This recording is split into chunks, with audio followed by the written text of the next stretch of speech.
오늘 주신 하나님의 말씀은 데살로니가전서 2장 13절 한 절 말씀입니다. 함께 있도록 그렇게 하겠습니다. 이러므로 우리가 하나님께 끊임없이 감사함은 너희가 우리에게 들은 바 하나님의 말씀을 받을 때에 사람의 말로 받지 아니하고 하나님의 말씀으로 받음이니 진실로 그러하도다. 이 말씀이 또한 너희 믿는 자 가운데서 역사하느니라. 아멘. 기도합니다. 우리가 지금 하나님 앞에 있습니다. 하나님의 말씀을 듣습니다. 사람의 말로 듣지 않고 하나님의 말씀으로 받아서 우리 인생이 변하고 하나님께 발견되고 복을 받는 삶이 되도록 인도해 주옵소서. 예수님의 이름으로 기도했습니다. 아멘. 사람이 세상에 태어나서 살면서 가장 중요한 것이 무엇일까? 여러분들은 지금 가장 중요한 것이 무엇이냐고 물어보면 뭐라고 대답을 하겠습니까? 돈 버는 거? 아니면 자식을 키우는 거? 건강? 여러 가지로 대답을 아마 할 것입니다.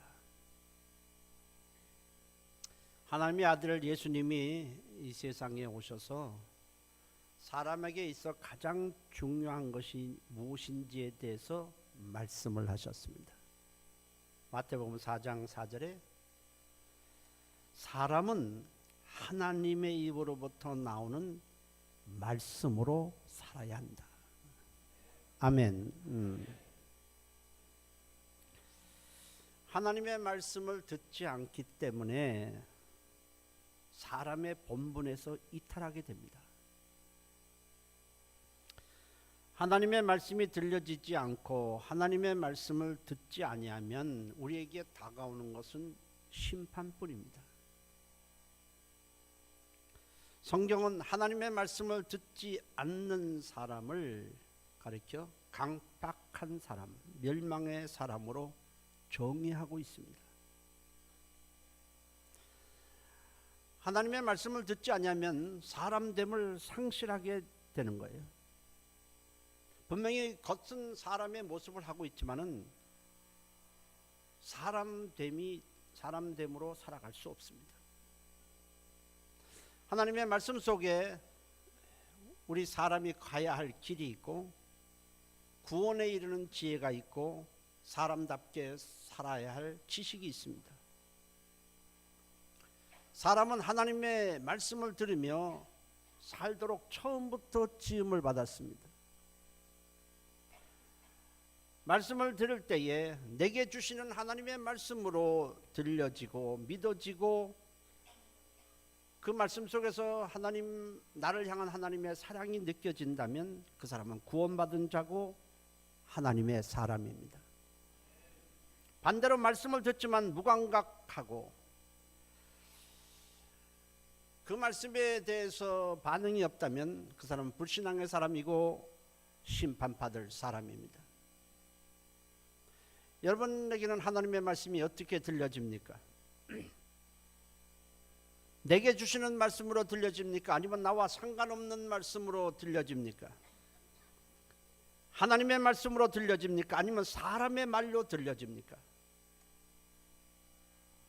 말씀 속에 나라는 존재의 뿌리가 있습니다. 말씀이 없다면 나라는 존재의 근거를 상실하는 겁니다. 뿌리에서 잘려 나간 나무는 반드시 죽게 되어 있습니다. 마찬가지로 말씀에서 떠난 인간에게는 생명도 없고 미래도 없고 심판만 있습니다. 그러므로 우리 인간에게 있어서 가장 중요한 것은 하나님의 말씀에다가 내 인생에 뿌리를 두는 것이고 하나님의 말씀을 듣는 것입니다. 그보다 더 중요한 것은 사실 없습니다. 그렇다면 하나님의 말씀은 우리는 누구로부터 들을 수 있는가 하는 겁니다. 하나님의 말씀을 우리가 직접 들을 수 있을까? 그렇지 않습니다.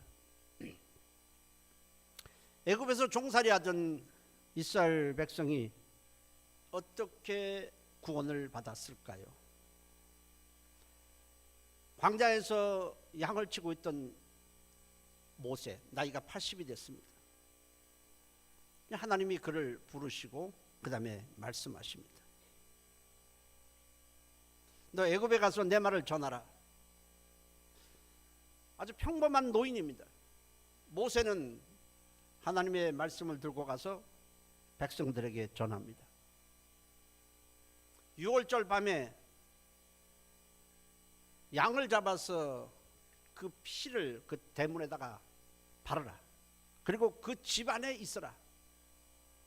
그리하면 하나님의 심판이 넘어가고 그들이 모든 죄를 사해지고 구원을 받을 것이라고 말씀을 하셨습니다. 반대로 피를 대문에 바르지 않은 집은 죄 용서도 못 받고 재앙이 임할 것이라고 했습니다.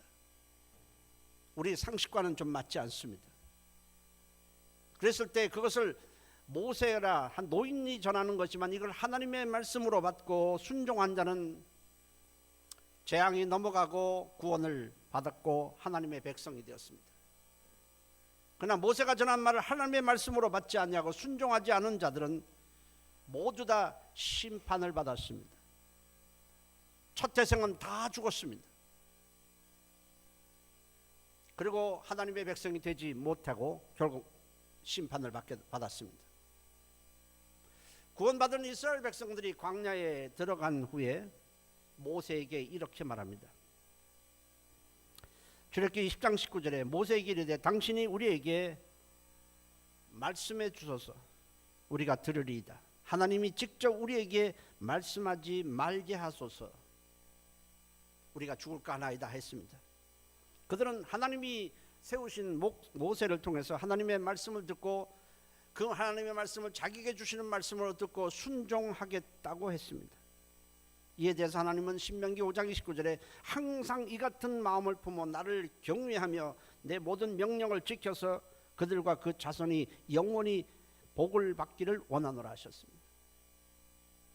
이 같은 마음을 품으라. 이 같은 마음이라는 것은 하나님의 말씀을 직접 들어야 되겠다는 생각을 포기하고 그렇게 하지 말고 하나님이 세운 종을 통해서 증거되는 말씀을 하나님의 말씀으로 받겠다는 겸손한 마음을 말합니다. 이 같은 마음에 하나님은 복을 주시겠다고 말씀을 하셨습니다. 우리가 하나님의 말씀을 들을 때 알아야 할 두 가지 사실이 있습니다. 하나님은 우리에게 직접 말씀하시는 것이 아니라 하나님께서 한 사람을 택하신 후에 말씀하시고 우리는 그를 통해서 하나님의 말씀을 듣게 된다는 것입니다. 또 하나는 하나님의 계시, 하나님의 계시는 성경으로 완성이 되었다는 것입니다.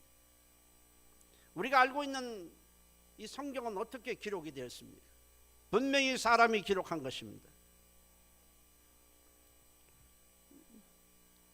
구약 때는 하나님께서 선지자를 한 사람을 택합니다. 그리고 선지자들에게 말씀을 주시고 그 말씀을 사람들에게 전하게 하셨습니다. 선지자라는 사람은 아주 보통 사람입니다. 뭐 농사하는 사람도 있고 뭐 뽕나무를 치는 사람도 있고 양을 치는 자들도 있습니다. 그러나 하나님은 그들을 택하신 후에 그들에게 말씀을 주시고는 그 말씀을 사람들에게 전하게 하셨습니다. 선지자들을 통해서 우리에게 증거된 말씀을 기록한 것이 구약 성경입니다. 그 다음에 하나님의 아들 예수님께서 동정녀 마리아의 몸을 통해서 육체를 입고 세상에 오셨습니다. 그분은 원래 말씀의 본체고 말씀의 근본입니다. 요한복음 1장 14절에 말씀이 육신이 되어 우리 가운데 거하시며 우리가 그의 영광을 보니 아버지의 독생자의 영광이 은혜와 진리가 충만하더라 했습니다. 예수님은 말씀의 근본이신데 그분이 이 땅에 육체를 입고 오셨습니다. 예수님이 세상에 오셔서 말씀을 하시고 그 말씀대로 모든 것을 진행하게 됩니다. 그분이 말씀하실 때 이루어지지 않는 것은 단 한 가지도 없습니다. 파도야 잠잠하라 하면 그 말씀에 파도가 굴복을 합니다. 죽은 자에게 주님이 말씀을 하실 때에 살아나라 하면 그 말씀에 따라서 그 사람이 살아납니다. 그 말씀에 복종하지 않는 것은 아무것도 없고 그 말씀대로 이루어지지 않는 것은 하나도 없습니다.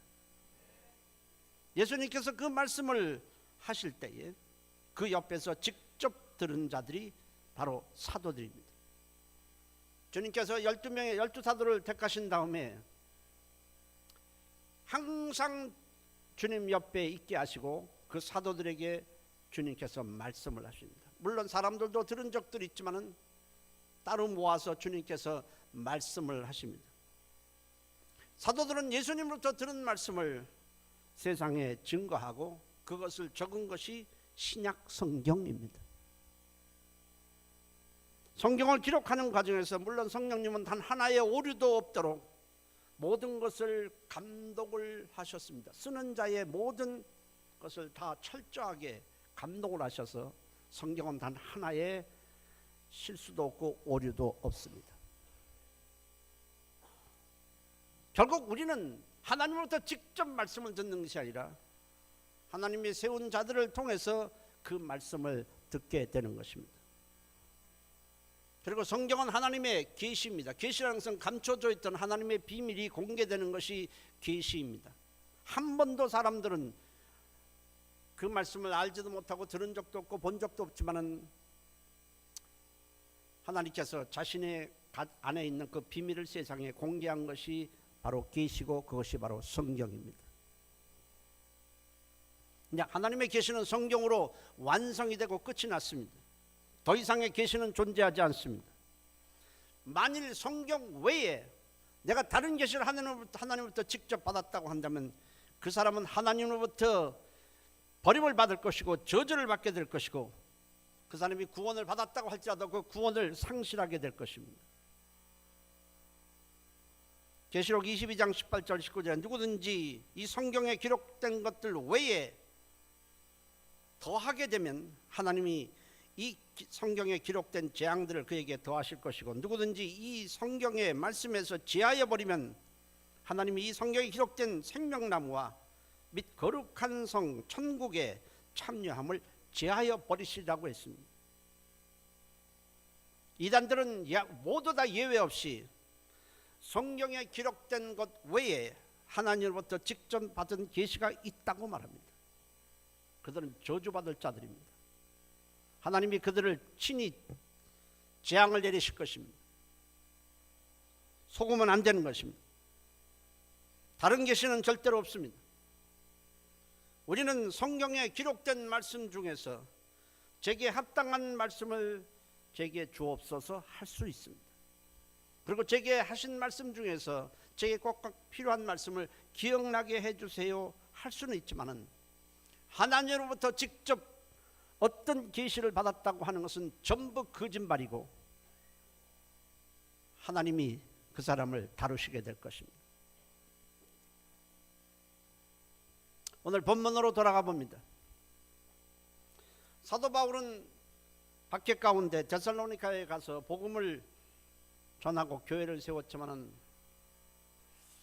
너무 박해가 심하고 바울을 죽이려고 하는 바람에 바울은 교회를 세운 지 얼마 지나지 않아서 그것을 떠나게 되었습니다. 그 후에 바울은 데살로니가 교회에 하나님의 말씀을 편지로 썼습니다.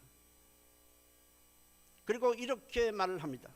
너희가 우리에게 들은 바 하나님의 말씀을 받을 때에 사람의 말로 받지 아니하고 하나님의 말씀으로 받으니 진실로 그러하도다. 이 말씀이 또한 너희 믿는 자 가운데서 역사하느니라 했습니다.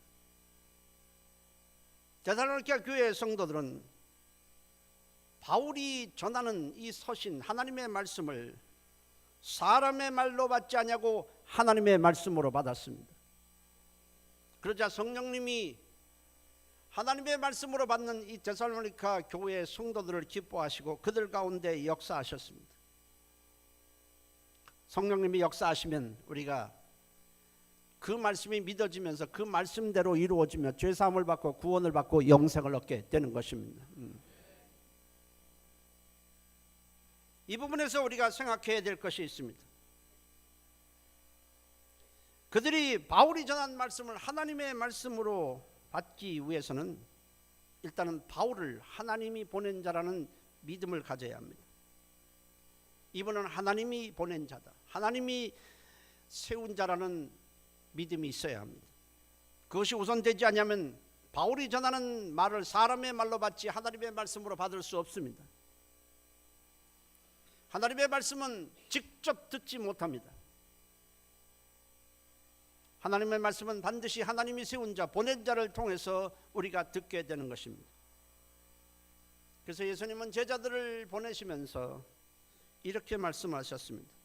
너희를 영접하는 자는 나를 영접하는 것이고 나를 영접하는 자는 나를 보내신 이를 영접하는 것이라. 너희가 나를 영접한다면 내가 보낸 자를 영접해야만 나를 영접하는 것이라는 것입니다. 너희가 나에게 직접 말씀을 듣기를 원한다면 내가 세운 자의 말씀을 내가 전하는, 직접 너에게 전하는 말씀으로 들어야 한다는 것입니다. 할렐루야. 오늘 제가 전하는 말씀을 여러분들이 하나님의 말씀으로 받기 위해서는 먼저 저를 하나님이 세운 자로 여러분들이 인정을 해야 되고 하나님의 말씀을 제가 지금 대언하고 있다는 믿음이 있어야 합니다. 그렇지 않다면 여러분들은 제가 전하는 말씀을 사람의 말로는 받을 수 있지만 하나님의 말씀으로 받지 못하고, 하나님의 말씀으로 받지 못하면 하나님과 여러분은 전혀 상관이 없습니다. 가장 중요한 것은 여러분들은 지금 제가 전하는 하나님의 말씀을 듣고 있다는 것입니다. 물론 성령님은 제가 말씀을 전할 때에 저에게 간섭을 하십니다. 제가 말씀을 준비하고 말씀을 전할 때 성령님은 하나님의 말씀을 증거할 수 있도록 저희 생각과 마음과 모든 것을 간섭을 하십니다. 다른 얘기를 제가 할 여지가 없어요. 참 놀랍습니다. 저를 어떤 자로 여기느냐는 여러분들에게 굉장히 중요합니다. 바울은 갈라디아 교회에 편지를 쓰면서 이렇게 말을 했습니다. 갈라디아 4장 14절 15절에 너희를 시험하는 것이 내 육체에 있을 때 이것을 너희가 업신여기지도 아니하고 버리지도 아니하고 오직 나를 하나님의 천사와 같이 또는 그리스도 예수와 같이 영접하였도다. 너희의 복이 어디 있느냐? 내가 너희에게 증언하니 너희가 할 수만 있으면 너희 눈이라도 빼어 나에게 주었으리라. 그들은 바울이 전하는 말씀을 하나님의 말씀으로 듣고 하나님이 보낸 자를 마치 하나님을 대접하듯이 대접을 했다는 것입니다. 저는 여러분들 대접받기 위해 대접하고 싶어서 이런 말씀을 하는 것은 아닙니다. 중요한 것은 제가 전하는 말씀을 지금 하나님의 말씀, 내게 주시는 하나님의 말씀으로 받으라는 것입니다. 하나님께서 택하신 자를 통해서 나에게 말씀하고 계시다는 믿음이 있어야만 그를 통해서 하나님의 말씀을 하나님의 말씀으로 받게 되고 믿음이 생기게 되고 성령님의 역사하면서 새 사람이 되고 변화가 일어나고 치료를 받고 강건하게 되는 것입니다. 사도행전 10장에 보면 이런 내용이 나오고 있습니다. 백부장 고넬료라는 사람의 이야기입니다. 그는 100명의 로마 군인을 거느린 아주 고급 장교입니다. 그는 점령지인 이스라엘에 와서 주둔하고 있는 자로 굉장히 지체가 높은 사람입니다. 당시 로마의 100명을 거느린 백부장의 지위는 굉장히 높습니다. 더군다나 지금 점령지의 치안을 위해서 지금 파견되어 있는 고급 장교입니다. 고넬료라는 사람은 이방인이었지만 이스라엘에 와서 하나님에 대한 얘기를 듣게 됩니다. 그 하나님 어떤 하나님인가? 어떻게 일하시는 하나님인가? 어떤 분인가? 그거에 듣게 되면서 그는 하나님을 경외하게 되고 나름대로 구약 성경을 구입을 해서 읽게 되었습니다. 그렇지만 예수님에 대해서는 전혀 알지 못했고 어떻게 믿음을 갖고 어떻게 하나님을 만나야 하는지 알 길이 없었습니다. 답답한 마음에 하나님께 기도했습니다. 저는 이방인입니다. 예루살렘 성전에서 예배드린 적도 없습니다. 그렇지만 저도 하나님을 만나고 싶은데 어떻게 하면 만날 수 있을까요? 하나님 저 같은 자에게도 은혜를 베풀어줘서 살아계신 하나님을 좀 만나게 해 주십시오. 답답한 마음에 그렇게 늘 기도를 하고 있었습니다. 놀랍게도 하나님은 이 고넬료의 기도에 응답하셔서 천사를 그에게 보냅니다. 어느 날 갑자기 기도하는데 어떤 사람이 나타나는데 당신 누구십니까? 난 하나님이 보낸 천사라고 말합니다. 그리고 천사가 하나님의 말씀을 대언합니다. 저 욥바라는 곳에 가면 가죽을 다루는 것을 업으로 삼고 있는 시몬이라는 사람이 있는데 그 사람 집에 머물고 있는 베드로라는 사람을 통해서 복음을 들으라는 것이었습니다. 고넬료는 깜짝 놀랐습니다. 아니, 사람의 모양을 하고 있는데 천사라고 말을 하고 하나님의 말씀을 자기에게 전하는 것입니다. 고넬료는 굉장히 깜짝 놀랐지만 사람을 욥바에 있는 시몬이라는 사람 집에 보냈더니 그 천사가 말한 대로 그곳에 베드로가 있었습니다. 그럼 베드로에게 나는 고넬료라는 이 백부장이 보내서 왔다니까 베드로도 깜짝 놀랍니다. 치안을 담당하고 있는 로마 장교가 부르니까 나 잡아 끌고 가서 무슨 혼내려는 거 아닌가? 그들이 자초지종을 쭉 설명을 합니다. 백부장 고넬료가 기도하고 있고 하나님을 만나고 싶어서 이렇게 하는데 천사가 나타나서 이런 말씀을 하길래 사람을 보내서 왔더니 당신이 과연 여기 있습니다. 우리 그 고넬료가 하나님을 만나고 싶은데 하나님께서 당신을 청하라고 했기 때문에 이렇게 모시러 왔습니다. 베드로가 그들을 따라서 고넬료의 집에 갔습니다. 그랬더니 고넬료는 친척과 친지들을 다 불러 모아놓고 기다리고 있다가 최고의 예의를 갖춰서 이 베드로를 영접하고는 그 앞에 무릎을 꿇습니다. 베드로는 갈릴리 호수에서 고기를 잡던 어부 출신입니다. 손도 거칠하고 덥석부리였을 겁니다. 고넬료는 로마의 최고의 지체가 높은 고급 장교입니다.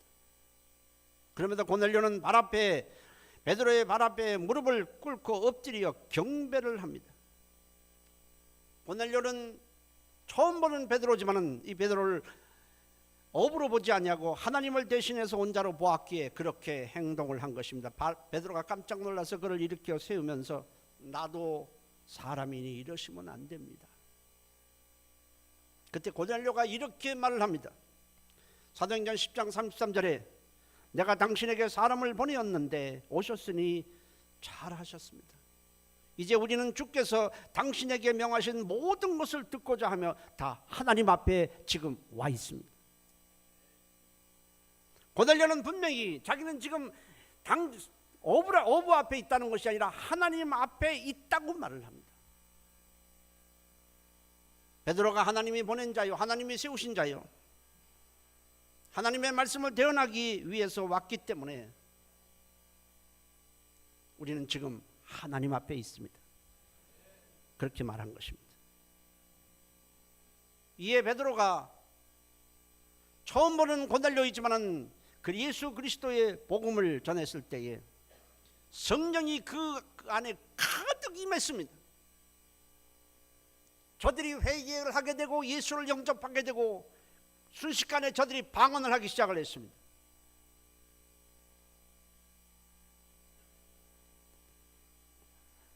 이에 베드로가 그들 모두에게 세례를 주게 됩니다. 여기서 우리는 하나님께서 천사를 통해서 복음을 직접 고넬료에게 하시지 않았다는 것입니다. 베드로를 통해서 듣게 하셨다는 것입니다. 그리고 고넬료는 베드로가 전하는 말씀을 사람의 말로 받지 않고 하나님의 말씀으로 받음으로 성령님이 역사하셔서 그에게 구원을 주셨다는 것입니다. 고넬료가 베드로를 대하는 마음, 오늘 여러분들과 저에게 필요한 마음입니다. 우리는 직접 말씀을 듣는 것이 아니라 하나님의 세운 자를 통해서 하나님의 말씀을 듣습니다. 여러분들은 지금 제 앞에 있는 것이 아니고 저라는 사람 앞에 있는 것이 아니고 하나님 앞에 있습니다. 그리고 지금 사람의 말을 듣는 것이 아니라 하나님의 말씀을 지금 듣고 있는 것입니다. 하나님의 말씀으로 받을 때 여러분들은 말씀을 듣는 자세가 달라지고 하나님의 말씀에 쉽게 거부하지 않게 될 것입니다. 오늘 교회 다니면서도 변화가 없는 이유는 무엇입니까? 제가 전하는 말을 하나님의 말씀으로 받지 않기 때문입니다. 여러분, 우리가 일반 사람이 말하고 장관이 말하고 대통령이 말할 때 우리 자세가 달라지는 것 아니겠습니까?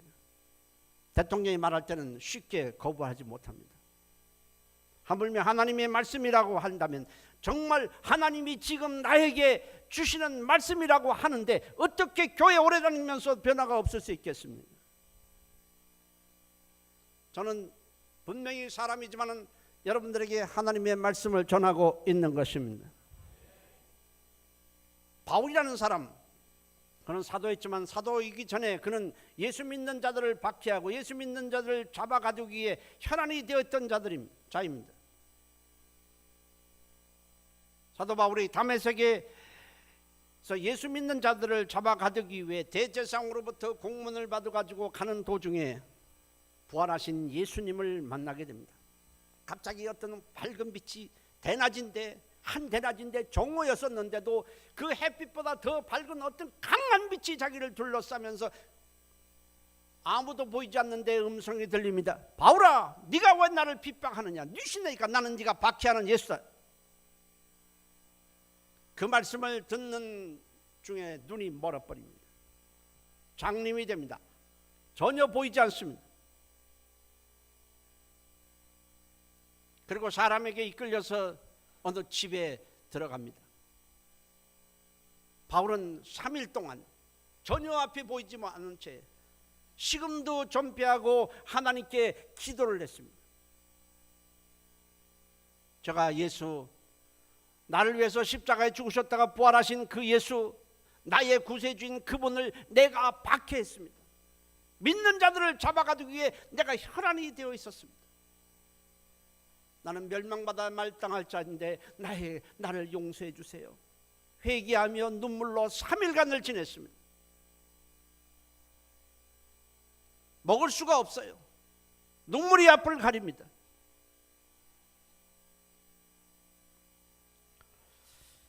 식음을 전폐하고 회개하고 하나님의 자비에 호소하며 기도하고 있는데 그때 주님께서 이 아나니아라는 성도를 부르십니다. 아나니아야. 깜짝 놀랍니다. 아나니아도 어디서 음성이 들리는지 모릅니다. 나는 바로 부활한 예수다. 너는 가서 어느 집에서 지금 앞도 못 보고 식음도 전폐하고 기도하고 있는 이 바울에게 가서 내 말을 전하라 했습니다. 그러자 아나니아가 주님께 이렇게 말합니다. 주여, 이 사람에 대하여 내가 여러 사람에게 듣사온즉 그가 예루살렘에서 주의 성도들에게 적지 않은 해를 끼쳤다 하더니 여기서도 주의 이름을 부르는 모든 사람을 결박할 권한을 대제사장에게서 받았나이다. 이에 주님이 말씀을 하십니다. 사도행전 9장 15절 16절에 가라, 이 사람은 내 이름을 이방인과 임금들과 이스라엘 자손에게 전하기 위하여 택한 나의 그릇이라. 그가 내 이름을 위하여 얼마나 고난을 받아야 할 것을 내가 그에게 알리리라 했습니다. 아나니아는 주님의 말씀에 순종을 해서 바울에게 가서 예수님께서 나를 보내셔서 당신에게 말을 전하라고 해서 그래서 왔소라고 말합니다. 바울은 물론 앞이 보이지도 않고 아나니아라는 사람에 대해서 들은 적도 없고 만난 적도 없고 알지도 전혀 못합니다.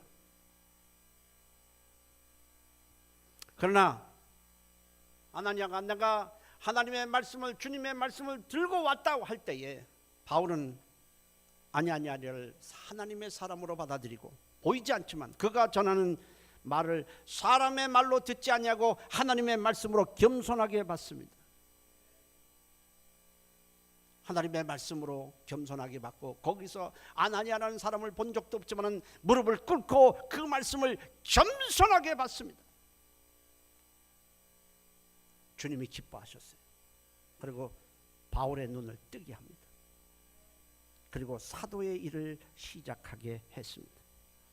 만일 바울이 아나니아가 전하는 말씀을 주님의 말씀으로 받지 아니하고 사람의 말로 받고 거부했다면 그는 사도가 되지 못했을 것입니다. 마찬가지입니다. 여러분들이 제가 전하는 말씀을 사람의 말로 받으면 여러분들은 구원이 없습니다. 사람의 말로 받으면 하나님과 여러분은 상관이 없습니다. 사람의 말로 받으면 하나님은 여러분들을 인도하지 않게 됩니다. 그러나 하나님의 말씀을 받으면 성령님이 역사하셔서 여러분들을 새롭게 하고 하나님이 축복해 주실 것입니다. 하나님의 말씀을 하나님의 말씀으로 받기 위해서는 세 가지가 필요합니다. 첫째로, 말씀을 전하는 자가 하나님이 보내셨다는 믿음이 있어야 합니다. 그렇지 않으면 사람의 말로 받게 되고 진리로 받지 않습니다. 그 말씀을 판단하게 됩니다. 이건 이래서 마음에 안 들고 저래선 저래서 마음에 안 든다고 말합니다. 그리고 순종할 생각을 전혀 하지 않습니다. 사람의 말인데 왜 순종합니까? 그러나 하나님의 말씀이면 순종하려고 해야 하는 것입니다.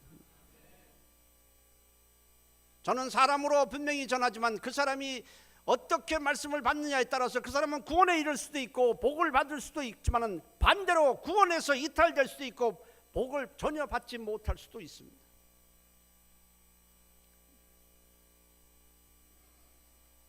또 하나는, 우리가 하나님의 말씀을 받기 위해서는 이렇게 여러분들이 이 자리에 와서 예배를 드리고 말씀을 듣는 것이 하나님의 계획과 섭리 가운데 있다는 믿음이 있어야 하는 것입니다. 여러분들이 이 자리에 와 있는 것은 여러분들이 의지로 온 것 같고 옆에서 자꾸 겉면에서 온 것 같고 가자고 해서 할 수 없이 온 것 같지만은 사실은 하나님의 인도하심 때문에 이 자리에 와 있는 것입니다. 지금은 모르지만 내중에 처음 온 사람은 그걸 모를 거지만은 내중에는 이것을 깨닫게 될 것입니다. 하나님의 계획하심이 있어서 은혜를 베푸시고 시간과 여건을 허락하셨기 때문에 이 자리에 와서 예배를 드리고 있는 것입니다. 우리가 하나님의 말씀으로 받기 위해서는 이 두 가지가 필요합니다. 지금 여기 있는 자를 제가 전하는 말을 사람의 말로 받으면 안 됩니다. 하나님의 말씀으로 받아야 되고, 여러분들이 이 자리에 와 있는 것 역시 하나님의 계획과 인도하심과 섭리하심 때문에 이 자리에 와 있다는 것을 믿어야 하는 것입니다. 세 번째로 중요한 것은 성령의 역사가 있어야 된다는 것입니다. 성령의 역사하지 않으면 하나님의 말씀이 하나님의 말씀으로 들려지지도 않고 믿어지지도 않습니다. 그리고 감동도 없습니다. 우리는 그래서 하나님의 말씀을 듣기 전에 성령께서 나를 감동하시도록 반드시 기도해야 하는 것입니다.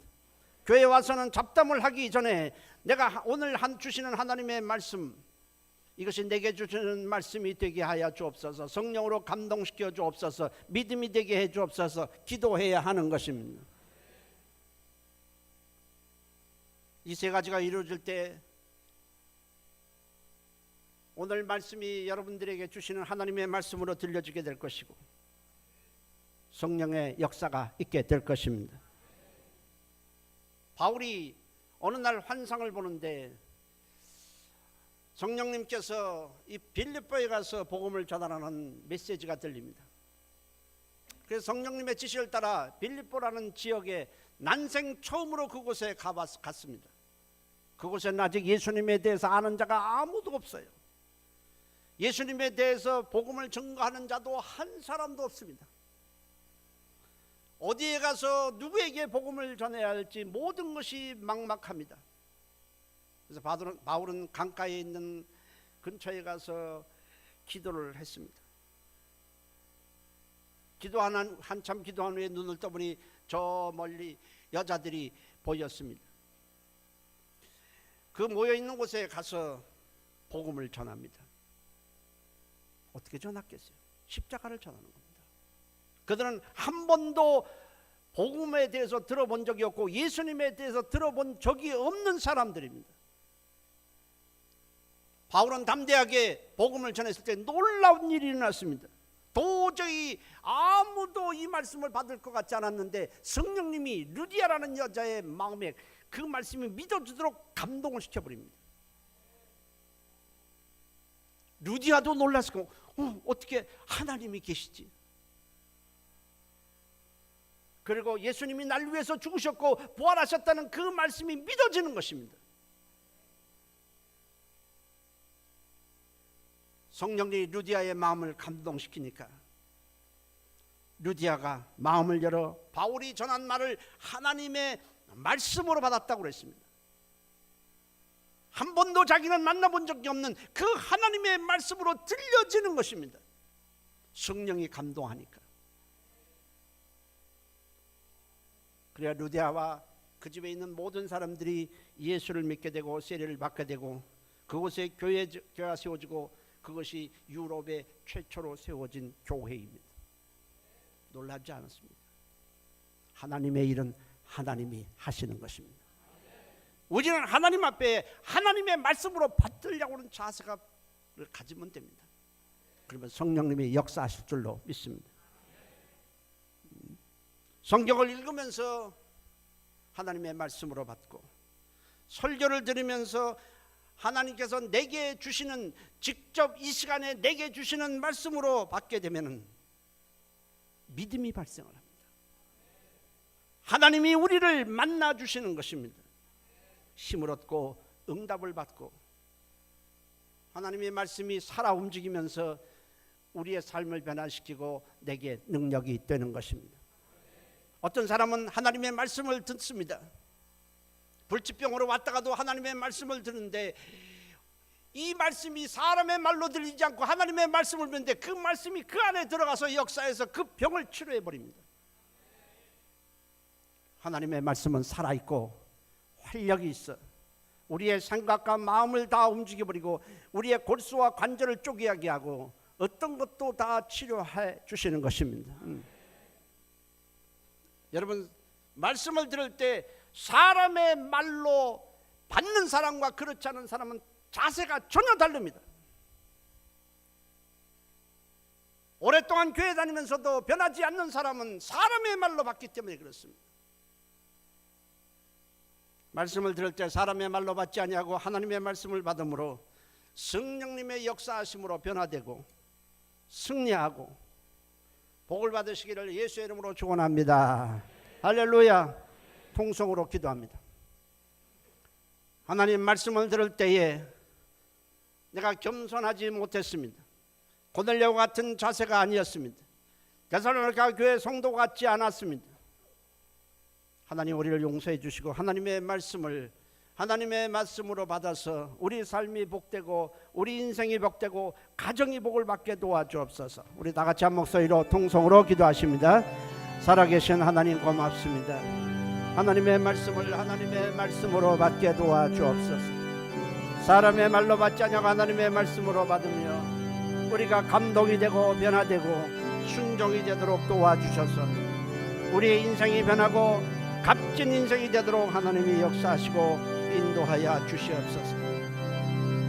거룩하신 하나님, 너무 우리 편의대로 내 생각대로 살았던 거 신앙생활 했던 걸 용서하시고 이제부터는 말씀에 따라 우리가 움직여지도록 도와주시옵소서. 사람의 말로 받으니까 가볍게 여기고 순종하지 않게 됩니다. 변화가 없습니다. 살아계신 하나님, 우리의 삶이 하나님의 말씀으로 복을 받고 강건하게 되게 도와주시옵소서. 예수님의 이름으로 기도했습니다. 아멘. 하나님의 말씀을 받는 자세는 두 종류입니다. 사람의 말로 받는 사람이 있고 하나님의 말씀으로 받는 사람이 있습니다. 사람의 말로 받는 사람은 말씀을 듣는 마음도 자세도 다릅니다. 하나님의 말씀을 듣는 자의 마음도 자세도 또 다릅니다.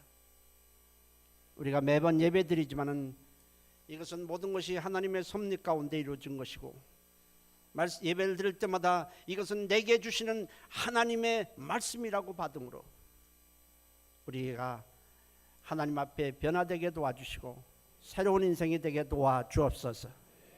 고넬료가 베드로 앞에 말씀을 듣는 자세, 우리도 그 자세를 가짐으로 성령의 역사로 강건해지도록 도와주시옵소서. 예수님의 이름으로 기도했습니다. 아멘.